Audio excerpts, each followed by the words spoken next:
السلام علیکم ورحمۃ اللہ تعالی وبرکاتہ۔ نحمده ونصلي ونسلم على رسوله الكريم اما بعد فاعوذ باللہ من الشیطان الرجیم بسم اللہ الرحمن الرحیم ان اللہ وملائکتہ یصلون علی النبی یا ایہا الذین آمنوا صلوا علیہ وسلموا تسلیما اللہم صل علی سیدنا ومولانا محمد معدن الجود والکرم وآلہ الکرام وابنہ الکریم وبارک وسلم صلاۃ و سلام علیک یا رسول اللہ صلی اللہ تعالی علیہ وسلم۔ سورہ بقرہ آیت نمبر 221 کی تفسیر جاری ہے، اور اس آیت کریمہ میں خاص طور پر یہ بات بیان کی گئی ہے کہ مسلمانوں کو مشرکہ عورتوں سے نکاح کرنا جائز نہیں ہے، اور مشرکہ عورت سے نکاح کیا جائے تو وہ نکاح ہوتا ہی نہیں ہے، وہ نکاح باطل ہے۔ اسی طریقے سے اپنی عورتوں کو یعنی اپنے ماتحت جو عورتیں ہیں ان کو مشرکوں کے نکاح میں بھی نہیں دینا چاہیے۔ ذمہ داروں کو حکم دیا گیا کہ وہ اپنی عورتوں کو مشرکوں کے نکاح میں نہ دیں۔ تو اس کے تعلق سے حضرت مرثد غنوی رضی اللہ تعالیٰ عنہ کا واقعہ بیان کیا گیا تھا، اور حضرت عبداللہ ابن رواحہ رضی اللہ تعالیٰ عنہ کا بھی واقعہ ذکر کیا گیا۔ تو اس آیت کریمہ میں یہ جو فرمایا کہ مشرکوں کے نکاح میں نہ دو جب تک کہ وہ ایمان نہ لے آئیں، یہ عورت کے سرپرستوں سے خطاب ہے۔ یہ عورت کا جو والی ہے، عورت کا جو ذمہ دار ہے، عورت کا جو نگہبان یا سرپرست ہے، اس کو حکم دیا جا رہا ہے اور اس سے خطاب کیا جا رہا ہے کہ اپنی مسلمان عورتوں کو مشرکوں کے نکاح میں نہ دو۔ مسلمان عورت کا نکاح مشرک اور کافر کے ساتھ باطل اور حرام ہے، یعنی 1000 بار قبول ہے بول دے، 1000 بار ایجاب کر دے، لیکن یہ نکاح ہو ہی نہیں سکتا، اس نکاح کا کوئی وجود نہیں ہے، یہ نکاح باطل اور حرام ہے۔ یعنی مسلمان عورت کا کافر کے ساتھ اگر نکاح کر دیا جائے تو اس کا یہ حکم ہے۔ مشرک و کافر لوگ تو تمہیں جہنم کی آگ کی طرف بلاتے ہیں، یعنی مشرک اور کافر آپ کو بھی مشرک بنا دینا چاہتے ہیں، آپ کو بھی کافر بنا دینا چاہتے ہیں، آپ کو اپنے دین اپنے مذہب سے پھیر دینا چاہتے ہیں، جو اسلام سے پھر جائے وہ جہنم میں جائے گا، تو وہ تمہیں جہنم کی طرف اس طرح بلاتے ہیں، جبکہ اللہ تبارک و تعالیٰ تمہیں اپنی مغفرت کی طرف بلاتا ہے۔ تو ہمیں اللہ تبارک و تعالیٰ کے احکام کی پابندی کرنی چاہیے، شریعت کی پابندی کرنی چاہیے، اور شریعت نے ہمیں یہی حکم دیا ہے کہ مشرکوں کے ساتھ اور کافروں کے ساتھ نکاح نہیں ہوتا ہے۔ اور اللہ تبارک و تعالیٰ تمہیں نصیحت فرمانے کے لیے تم پر اپنے احکام نازل فرماتا ہے۔ اس آیت میں آج کل کے مسلمانوں کے لیے بہت واضح حکم موجود ہے۔ انتہائی افسوس ہے کہ قرآن میں اتنی صراحت اور وضاحت سے حکم آنے کے باوجود مسلمان لڑکوں میں مشرکہ لڑکیوں کے ساتھ اور یوں ہی کافر لڑکوں اور مسلمان لڑکیوں میں باہم شادیوں کا رجحان بڑھتا جا رہا ہے۔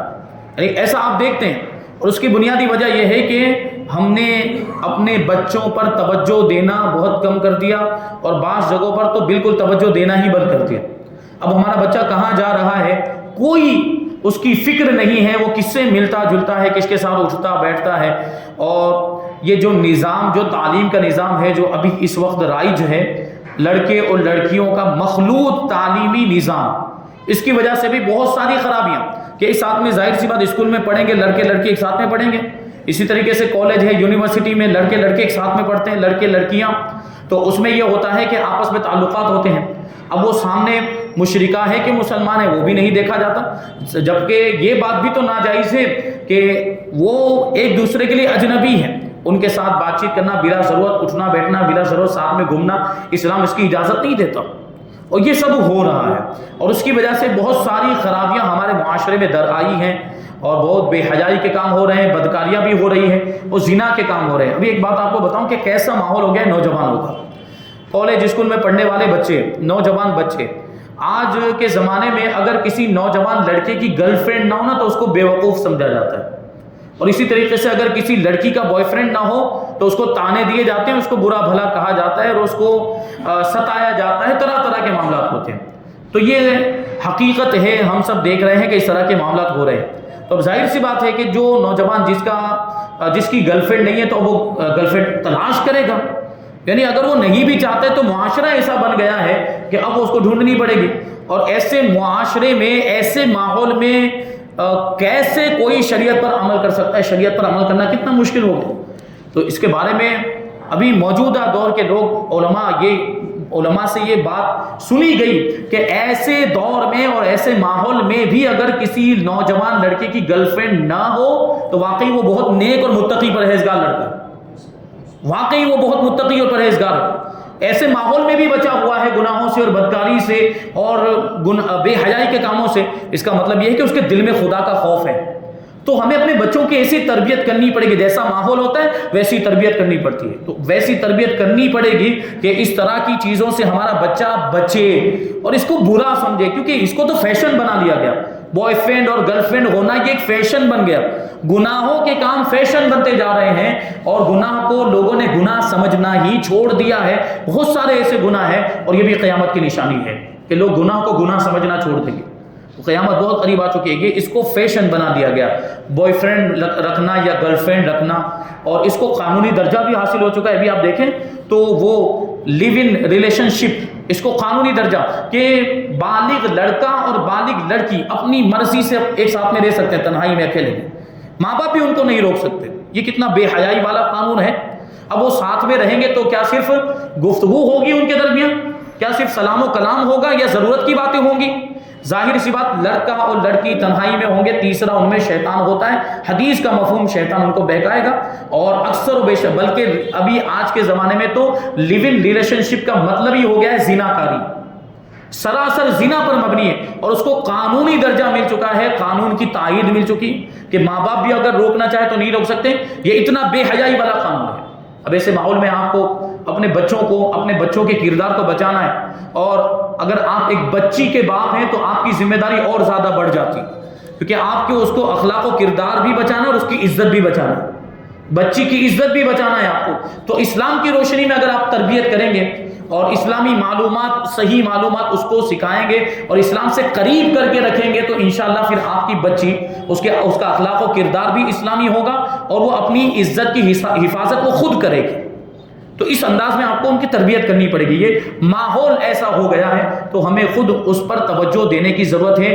یہ گھر سے نکل گئی، اب وہ وہاں جا کر کیا کر رہی ہے اس پہ کوئی توجہ نہیں ہے. نہیں، آپ اس کا جائزہ لیں، وہ کہاں جاتی ہے، کس کے ساتھ اٹھتی بیٹھتی ہے، اس سے پوچھیں، سوال کریں.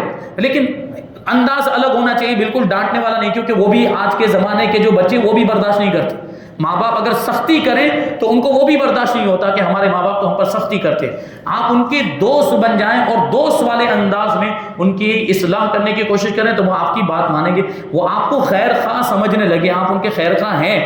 وہ سمجھے بھی آپ کو کہ آپ ان کے ہمدرد ہیں، آپ ان کے خیر خواہ بھلا چاہنے والے ہیں. یہ تصور جب اس کے ذہن میں آ جائے گا، بچے کے ذہن میں یا بچی کے ذہن میں، تو پھر وہ آپ کی بات مانیں گے.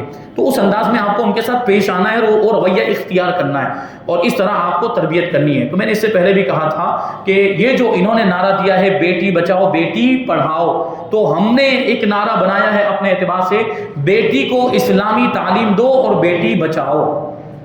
بیٹی کو اسلامی تعلیم دو اور بیٹی بچاؤ.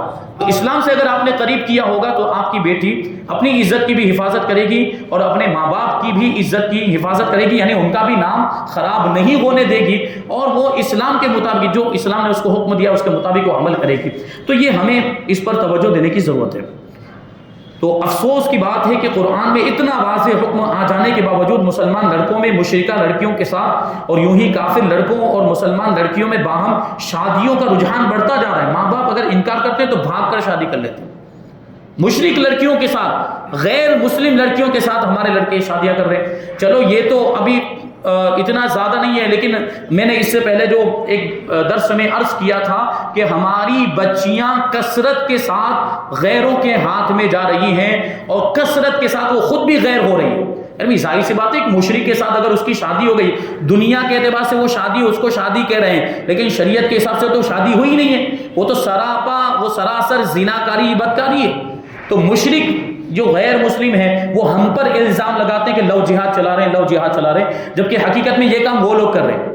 حقیقت میں ہماری مسلم لڑکیوں کو پھنسانے کا کام وہ کر رہے ہیں. باقاعدہ ان کے نوجوانوں کو ٹریننگ دی جا رہی ہے, ان کے نوجوانوں کو تیار کیا جا رہا ہے کہ مسلمان لڑکیوں کو کیسے پھنسانا ہے. وہ کالج کے نوجوان, یونیورسٹیز کے نوجوان, ان کو تعلیم دی جاتی ہے, ان کو تربیت دی جاتی ہے کہ مسلمان لڑکیوں کو کیسے پھنسانا ہے. اور وہ ایسے پھنساتے ہیں اور ان کو نکاح کی, شادی کی, مال و دولت کی لالچ دیتے ہیں. اور آج کل کی لڑکیوں کے تو معاملات یہ ہیں کہ ایک آئی فون کے چکر میں اپنی عزت بیچنے کے لیے تیار ہو جاتی. اللہ کی پناہ, ایک آئی فون کے چکر میں اپنی عزت بیچنے کے لیے تیار ہو جاتی ہے. آج کل کی لڑکی کا یہ معاملہ ہو گیا ہے, اور اس کی بنیادی وجہ اسلام سے دوری, اسلامی تعلیم سے دوری. تو یہ ہو رہا ہے. وہ ہماری لڑکیوں کو, میں نے آپ کو بتایا کتنا آنکڑا, 40,000 کا آنکڑا ہے تقریباً. یہ آن پیپر ہے یہ, ورنہ آف ریکارڈ کتنی مطلب ہماری لڑکیاں غیر ہو چکی وہ تو معلوم ہی نہیں ہے. تقریباً 40,000 ہماری بچیاں ہندوستان میں غیر ہو چکی. غیر اب ہوتا کیا ہے وہاں پہ, وہ عزت خراب کر کے پھر چھوڑ دیتے ہیں, ان کی عزت خراب کر کے پھر. اور ایسی بہت ساری لڑکیاں, بہت سے کیس ہمارے سامنے آتے ہیں کہ خودکشی کر لی, یا ان پہ ظلم و ستم ہو رہا ہے, ان کو مارا پیٹا جا رہا ہے, پھر یا تو قتل بھی کر دیا جاتا ہے یا پھر جو ہے کہ طلاق دے کر اس کو بے یار و مددگار چھوڑ دیا جاتا ہے. اب ظاہر سی بات, ماں باپ بھی ایسی بچی کو پھر واپس کیوں قبول کریں گے؟ ماں باپ کا بھی معاملہ یہ ہوتا ہے. اب ان کو یہاں پہ عزت نظر آ رہی ہوتی ہے, یعنی ایک بار لڑکی غیر کے پاس چلی گئی, اب ماں باپ سوچیں گے کہ ہم واپس نہیں لیں گے, نہیں تو ہم بدنام ہوں گے, ہمارا نام خراب ہوگا. جب وہ گئی تھی تو اس وقت تمہارا نام خراب نہیں ہوا تھا. جو وہ گئی ہے اس میں بھی آپ ذمہ دار ہیں, اس میں بھی آپ کا اہم کردار کہ آپ نے اس کی صحیح تربیت نہیں کی, تبھی تو وہ غیر کے پاس گئی. اگر آپ نے خود ہی صحیح تربیت کی ہوتی تو وہ غیر کے پاس جاتی ہی کیوں؟ اس کا مطلب ہے کہ پہلے بھی آپ ہی ذمہ دار تھے, اب بھی آپ ذمہ دار ہیں. اگر وہ واپس آ رہی تو اس کو واپس لانا چاہیے. اگر وہ مرتدہ ہو چکی تو پھر سے اس کو کلمہ پڑھانا چاہیے, اور اس کی دیکھ بھال کرنی چاہیے, اور اس کی ذمہ داری لینی چاہیے کہ وہ بیٹی تو آپ ہی کی ہے, خون تو آپ ہی کا ہے, تو اس کی ذمہ داری لیں, اس کو سمجھیں کہ ہم سے ایک بار جو غلطی ہو گئی وہ دوبارہ نہ ہو. یعنی آپ نے اگر اس کو قبول نہیں کیا تو پھر کیا ہوگا, اس کے پاس پھر ایک ہی آپشن ہوگا, کیونکہ وہ غیر نے تو اس کو چھوڑ دیا ہے. اب آپ بھی اس کو قبول نہیں کر رہے, آپ کے رشتہ دار بھی اس کو قبول نہیں کر رہے, تو وہ کیا کرے گی؟ خودکشی. وہ یہی سوچے گی کہ اب تو دنیا میں میرا کوئی نہیں رہ گیا اور کوئی مجھے رکھنے کے لیے تیار نہیں ہے, تو پھر وہ خودکشی کی طرف جائے گی. بہرحال اس طرح کے بہت سارے کیس آتے رہتے ہیں, اور کتنے کیسز اس کو دبا دیا جاتا ہے اور کتنے نیوز میں آ جاتے ہیں, وہ ہم خبروں میں پڑھتے رہتے ہیں. تو یہ ہو رہا ہے خاص طور پر ان علاقوں میں جہاں کفار اور مسلم اکٹھے رہتے ہیں, جیسے ہمارا ملک کہ کفار اور مسلمان ساتھ میں رہتے ہیں, تو یہاں پر یہ بہت زیادہ معاملات ہو رہے ہیں. مغربی طرز زندگی, ویسٹرن کلچر, نیز لڑکوں اور لڑکیوں کی مخلوط تعلیم سے, ایک ساتھ میں جو تعلیم ہے, لڑکے اور لڑکیاں ایک ساتھ میں جو تعلیم حاصل کرتے ہیں, اس کی وجہ سے بھی بہت ساری بے حیائی کے کام پھیل رہے. تو اب اس میں اس کا علاج کیا ہے ہمارے پاس؟ تو اس سے پہلے بھی میں عرض کر چکا ہوں کہ صرف یہی خرابی نہیں آ رہی ہے, یہ مخلوط تعلیم کی وجہ سے اور بھی بہت ساری خرابی. غیروں کے جتنے بھی اسکول ہیں زیادہ تر وہ غیروں کے اسکول, کالج یا یونیورسٹی وغیرہ, یہ زیادہ تر غیروں کے ہیں, وہ اپنے اعتبار سے چلاتے ہیں. اب ہمارا بچہ غیروں کے اسکول میں جاتا ہے, اس کی شروعات ہی پرارتھنا سے ہو رہی ہے. آپ اگرچہ سکھا کر بھیجیں, لیکن وہ بچہ, اس کو کیا سمجھ میں آنے والا ہے؟ ہو سکتا ہے 1-2 دن تک وہ پرارتھنا نہ بھی پڑھے, لیکن وہ سنتے سنتے وہ ایسا ہو سکتا ہے کہ وہ بھی پڑھنے لگ جائے. اس میں کفریہ شرکیہ کلمات ہیں. روزانہ صبح اسمبلی کے اندر اسکول میں وہ پرارتھنا کرائی جا رہی ہے, آپ کا بچہ بھی کر رہا ہے, آپ کا بچہ بھی وہ پرارتھنا, وہ کفریہ شرکیہ کلمات پڑھ رہا ہے. اس کے علاوہ انہوں نے جو نصاب بنایا ہوا ہے اسکول کا سلیبس, آپ دیکھیں تو اس میں بھی بہت ساری کفری باتیں, اس میں بھی بہت ساری شرکی باتیں, ان کے بھگوانوں کے تذکرے اس میں شامل کر دیے گئے, اور ان کے بھگوانوں کو بڑھا چڑھا کے اس میں دکھایا گیا کہ یہ فلاں بھگوان ایسے عظیم انسان تھے, ایسے مہان انسان تھے, وغیرہ وغیرہ. تو کہیں نہ کہیں بچے کے دل میں, بچے کے دماغ میں ان کے بھگوانوں کی اور ان کے جو مذہبی گرو وغیرہ جو تھے ان کی عظمت بیٹھ جاتی ہے, اور وہ واقعی پھر ان کو بڑا سمجھنے لگ جاتا ہے, ان کو مہان سمجھنے لگ جاتا ہے. پھر آگے چل کے دیکھیں تو یہ تعلیم یافتہ لوگ اسلام سے جو پھر جاتے ہیں اور اپنے مذہب کو کمزور سمجھنے لگ جاتے ہیں, وہ اسی وجہ سے ہوتا ہے. کیوں؟ کیونکہ وہاں انہوں نے یہ سب سازش کے تحت ہو رہا ہے. اور دوسری جانب ایک طرف تو یہ اپنے بھگوانوں کو اور اپنے مذہبی پیشواؤں کو بڑھا چڑھا کے اور ان کو عظیم بتاتے ہیں, مہان بتاتے ہیں. دوسری طرف ہمارے جو مذہبی پیشوا ہیں وہاں ان کے کیریکٹر پر انگلیاں اٹھائی جاتی ہے معاذ اللہ. جیسے حضرت اورنگزیب عالمگیر علیہ الرحمہ, یہ عام طور پر یہ چیز آتی ہے, ان کو ایک ظالم بادشاہ کے طور پر دکھایا جاتا ہے کہ وہ بہت بڑے ظالم بادشاہ تھے, جبکہ وہ اللہ کے ولی تھے. وہ اللہ کے ولی, انہوں نے بہت مندر توڑے, انہوں نے مسجدیں بھی توڑی, جو بھی غیر قانونی مسجدیں بنی تھی وہ بھی توڑی ہیں انہوں نے, اور مندر بھی کون سے توڑے؟ جو غیر قانونی تھے، ان کی حکومت میں ان کے حساب سے جو بغیر اجازت لے کر بنے ہوئے تھے ان کو توڑا ہے. تو یہ ایک حقیقت ہے. تو جبکہ ان کی حکومت کے اندر اب یہ جو اعتراض کیا جاتا ہے کہ مغلوں نے یہ کیا، مغلوں نے یہ کیا، اسلامی بادشاہوں نے، مسلمان بادشاہوں نے یہ کیا، تو بہت یہ ڈر والی کیفیت پیدا کی جاتی ہے کہ مسلمان چاہتے ہیں کہ ہر کوئی مطلب یہ کافر جو ہے وہ مسلمان ہو جائے. یہ بات ہے. جبکہ اسلام تو پوری انسانیت کے لیے، ہم تو دعوت دیتے ہیں، ہم تو اسلام کے پیغام کو عام کرنے کی کوشش کرتے ہیں. جس کی قسمت میں ہدایت ہوگی وہ آ جائے گا. اگر یہ چیز ہوتی کہ بھائی وہ اپنے روب اور اپنے دبدبے کی وجہ سے یا تلوار کے زور پر وہ سب کو مسلمان بنانا چاہتے تھے، تو پھر آج ہندوستان کے اندر ایک بھی کافر نہیں ہونا چاہیے تھا. کافر ہے، اس کا مطلب کیا ہوا کہ انہوں نے یہ کوشش نہیں کی. جو اپنی مرضی سے آنا چاہتا ہے وہ آئے، تلوار کے زور پر انہوں نے یہ کام نہیں کیا. تو بہرحال ابھی ضرورت اس بات کی ہے کہ ہمارے اپنے اسکولز ہوں، ہمارے اپنے کالجز ہوں اور ہمارے اپنی یونیورسٹیاں ہوں، تاکہ ہم اپنی اسلام کی روشنی میں ان کو تعلیم دے سکیں. اچھا کبھی ایسا بھی ہو سکتا ہے کہ ہم نے اسکول بنا لیا لیکن اب مجبوری ہوتی ہے، گورنمنٹ کے قوانین ہوتے ہیں، ان کا نصاب چلانا پڑتا ہے، ان کا سلیبس آپ کو چلانا پڑے گا. آپ نے اگرچہ اپنا اسکول کھولا ہے، پرائیویٹ اسکول کھولا ہے، لیکن آپ کو کچھ نہ کچھ چیزیں ایسی ہیں جو اس میں پڑھانی پڑے. لیکن اگر ہم نے اپنا اسکول کھولا ہوا ہے اور ہم نے اپنے ٹیچرز رکھے ہوئے، مسلمان ٹیچرز رکھے ہوئے ہیں، ہم نے اپنے اساتذہ رکھے ہوئے ہیں، تو ہم ان کو سمجھا سکتے کہ جہاں کہیں ایسی بات آئے تو بچوں کو اس کے بارے میں آگاہ کیا جائے کہ یہ بات غلط ہے، اسلام کے خلاف ہے. یہ بات وہ بتا تو سکتا ہے، اگر استاذ اور ٹیچر مسلمان ہوگا تو بتا سکتا ہے کہ نہیں بتا سکتا. تو بچے کی ذہنی تربیت ہوگی اسی وقت جب کب ہم اپنے اسکول کھولیں گے اور اپنے اساتذہ، اپنے ٹیچر خود رکھیں گے. اس کی بھی بہت ضرورت ہے. ہمارا سرمایہ بیکار کی چیزوں میں ضائع ہو رہا ہے. لاکھوں لاکھ روپے کی نیازیں کی جا رہی ہیں. نیازیں کرنا یہ جائز ہے، مستحب کام ہے، ثواب کا کام ہے، لیکن کوئی بہت ضروری بھی نہیں ہے. اگر آپ 8 لاکھ کی نیاز کریں، 10 لاکھ کی کریں، اس کی جگہ پہ 10,000 کی کریں. ہم 10,000 کی بھی تو نیاز ہو سکتی ہے. اور باقی کے جو پیسے ہیں وہ اس طرح کی چیزوں میں، سماجی کاموں میں، ہمارے سنی بھائیوں کو جن چیزوں کی ضرورت ہے ان کاموں میں. ہاسپٹل نہیں ہے ہمارے، آج ہمارے کیس کتنے بگاڑے جا رہے ہیں. ہاسپٹل کی بھی تو ضرورت ہے. ہاسپٹل تعمیر کیے جائیں، ہاسپٹل بنائے جائیں، ہمارے خود کے پرائیویٹ ہاسپٹلز ہوں، اور اسی طریقے سے اسکول ہو. جو بھی ہماری ترقی کے لیے چیزیں ضروری ہیں ان پر توجہ دینے کی ضرورت ہے. ورنہ آگے والا زمانہ بہت خطرناک ہے. آنے والا جو زمانہ ہے ہم تو کسی طریقے سے نکل جائیں گے، ہماری اولاد کے لیے بڑی مشکلوں کا سامنا ہوگا. اور اگر ہم ان کے لیے تیاری کر کے نہیں گئے تو ہماری اولاد ہم کو گالیاں دے گی کہ ہمارے ماں باپ چلے گئے اور ہمارے لیے کچھ نہیں کیا. تو اگر ہم چاہتے ہیں کہ ہماری اولاد کے لیے آسانیاں ہو تو ان ساری چیزوں پر توجہ دینی پڑے گی. سرمایہ دار، یہ آج ہمارے عرس اور قوالیوں میں پیسے لٹائے جا رہے ہیں. ہمارے سنیوں کا پیسہ اسی میں جا رہا ہے. عرس میں قوال ایک رات کے 30-30 لاکھ روپے لے کے جا رہے ہیں. تو یہ کیا ہے؟ یہ کیا ہے؟ سمجھ بالکل بھی نہیں آ رہی. اور عرسوں میں آپ دیکھیں اتنے بڑے بڑے میلے لگ رہے، کیا ضرورت ہے ان ساری چیزوں کی؟ عرس ہوتا کس لیے؟ اللہ کے ولی سے فیض حاصل کرنے کے لیے. آپ جائیے مزار شریف پر فاتحہ پڑھیں اور ان کی بارگاہ میں ان کے وسیلے سے دعا کر کے واپس آ جائیں. اس میں کون سا خرچہ ہے؟ جبکہ اتنا سرمایہ ہمارا وہاں پر ضائع ہو رہا ہے. اور اس کے علاوہ بھی بہت ساری چیزیں. شادیوں میں آپ دیکھیں، شادی کی تقریبات میں لاکھوں لاکھ روپے کے خرچے ہو رہے ہیں. شادیوں کو کتنا مہنگا بنا دیا گیا. جبکہ شادی اور نکاح اسلام کی روشنی میں دیکھیں تو 2 گواہوں کی موجودگی میں 10 درہم کے برابر، جو 33 گرام چاندی کے برابر جو مہر یا اس سے کچھ زیادہ ہو، آپ جتنا زیادہ اپنی حیثیت کے مطابق رکھنا چاہتے ہیں وہ رکھ سکتے ہیں. مہر کے بدلے میں ایجاب و قبول ہو جائے، نکاح ہو گیا. زیادہ سے زیادہ ولیمہ کرنا سنت ہے. اب اس میں کون سا خرچہ ہے؟ یعنی جو لاکھوں روپے کا جو خرچہ اور اتنی تقریبات، اتنے پروگرامات اس میں شامل کر دیے گئے نکاح کے اندر. تو ان ساری چیزوں کو کم کرنے کی ضرورت ہے اور اپنا جو سرمایہ ہے، اپنا جو مال ہے، اس کو صحیح جگہ پر لگانے کی ضرورت ہے. اور اس پر ہمیں توجہ دینی پڑے گی، ورنہ ہم خود بھی پچھتائیں گے اور ہمارے بچے بھی ہمیں برا بھلا کہیں گے. تو اس پر توجہ دیں. یہ جو بے حیائی اور یہ سب کچھ ہو رہا ہے تو اس کا بھی سد باب ہمیں ہی کرنا پڑے گا.